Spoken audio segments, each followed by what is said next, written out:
wonderful win over Cardiff. I just wonder how pleasing it was for you personally as a coach when every week you tell the players who perhaps aren't starting the game, be patient, keep working hard, keep doing the right things, and then you make changes, they come in and they do exactly what you asked. It's good. It's good, and it shows the credit is for the players the way they prepare themselves. We have a very small squad. Everybody knows that we realize what is the reality. So every player is important, very very important, and a good answer is always a moment of happiness for us, of course. There were 17 passes in the Diogo Jota goal. From a personal point of view, was that perhaps one of your favourites of the season, perhaps the goal of the season so far for you? Oh, I thought it was good. Every goal is beautiful. When you score, every goal is a moment of joy. Goalkeeper, obviously John Ruddy came in and did very well, because he wants to keep playing until he's 40. I hope so. Is that possible? I mean, he keeps himself very fit, doesn't he? I think it's possible. And you can see not only with goalkeeper is more possible because of the actions and that you are involved. So if he pretends to do that, I think it's possible. Honestly, I think it's possible.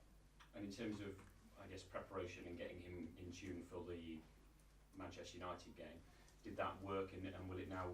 Rui comes back in, and that works for you, does it?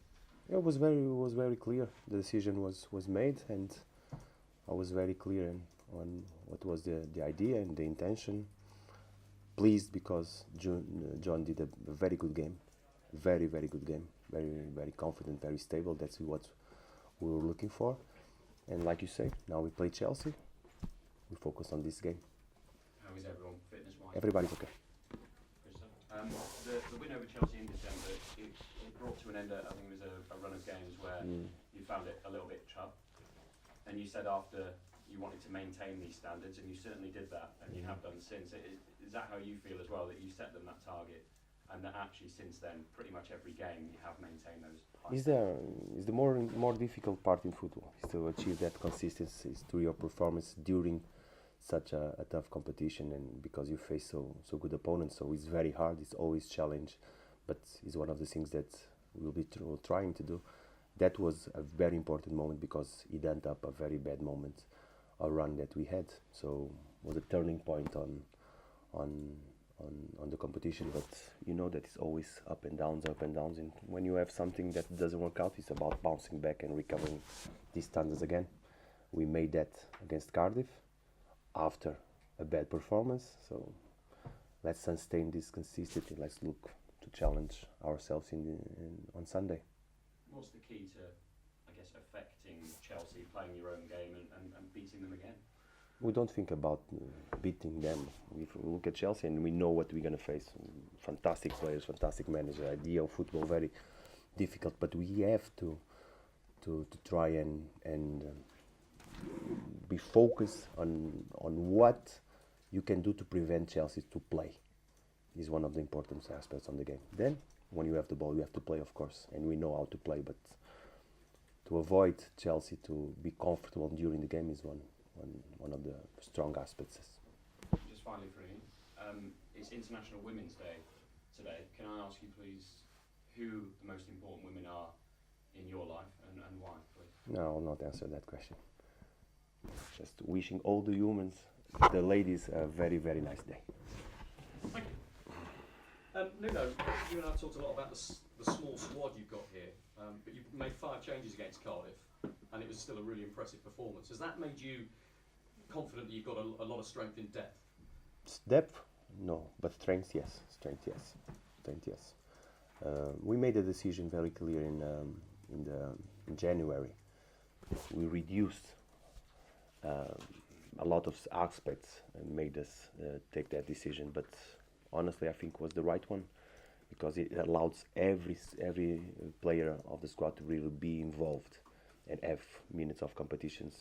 What we want in the final, if you look at the final, we want to keep on growing, and the best way to grow is to allow players to be involved during the games. Adama Traore got his first Premier League start of 2019, and he started at wing back and impressed an awful lot of people. Could that be his best position going forward, do you think? It's one of the things that he can do. Adam has something that's unique, and I would say unique in worldwide. So always has space to give things to the team. What's unique about him? Speed, he's 1v1. I think there are not many players in the world that can achieve this kind of performance. Was it your idea to? Oh, well, clearly it was your idea to play him at wing back. But did he need some persuasion? Did you have to? Discuss No, it it's with not him? about. It's not about that. It's about in that moment the team required that option. If you see both wing backs didn't play that game, so and it goes back to what we want for the squad. But you don't have to persuade them. What you have is to make them believe, to make him believe and realize the team himself that is different, and you have to adjust. But this adjustment is always to exploit the maximum talent that Adama can give us. Finally, Gonzalo Higuain. Well, how good is he? Simple question. How Very good is good, he? very good. I faced him, I think Juventus. Very good player, of course. One of the best strikers in the world. You played against him. Yes, yes. From a goalkeeper's perspective. No, no. Not as a That's goalkeeper. correct. As a I was working out the Porto, years. Porto Juve. But from a goalkeeper's perspective, when you see a striker of that ability, he seems to be able to score close in with his speed, and he's got a heck of a shot on him as well. From a goalkeeper, is that particularly difficult? It's difficult because he's a one-touch player and the finishing is very accurate. Ruiz has to be ready. Thank you.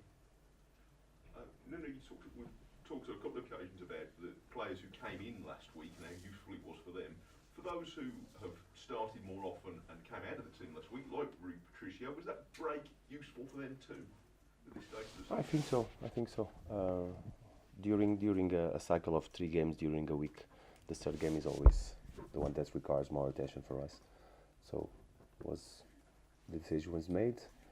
We have time to, at the same time, level everybody in terms of intensity, all these things that require the training sessions. So I expect a good answer looking forward. Yes, because I mean, quite often we all think in terms of the international break being a break for players, but for a lot of those players, really it isn't because they're away playing international. So. Of course, we're going to have probably 9 players involved in national teams.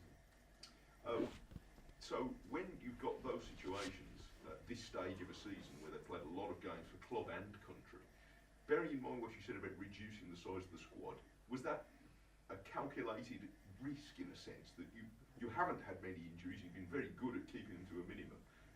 But it's not a risk. It's not a risk. It's a belief. It's an idea. It's something that you want to build on. It's not a risk. If you measure decisions by risk, you'll not take them.